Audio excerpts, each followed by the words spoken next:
Yes, I think they can. Jaiswal's form is a little bit of worry.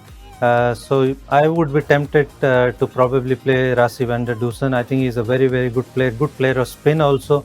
So you can open with Devdutt Padikkal, Samson can bat at 3 and van der Dusen can come at 4 and then Hetmeyer and Rian Parag. So yeah, something they can look at. I think they can. They've got Jimmy Neesham who can play that role as a batter or a bowler.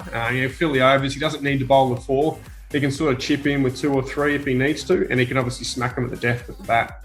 I think Jason Holder, Avesh Khan, and Andertai, they should be the one, should bowl 18, 19, 20, in my opinion. They are very, very good bowlers. They've got a lot of variations.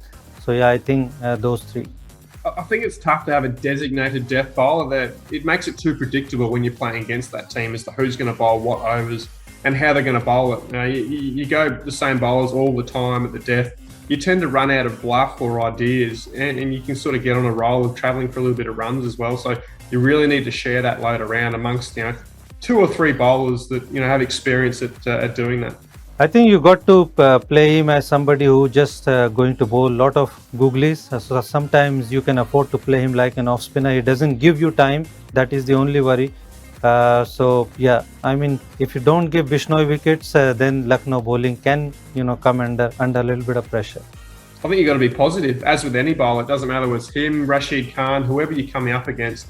The small grounds where they're playing this year's edition of the IPL. So anyone can have a day out and anyone can have a day off as well. So take the calculated risk and take the game on. I think he's a very fine player.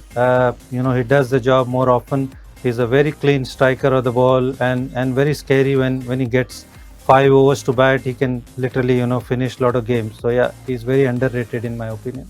Well, I don't know about underrated. He may have been in the past, but I think he's certainly shown with runs on the board, with his explosive hitting, the last 18 months, that he's no longer underrated. He's very much firmly a finisher of the game.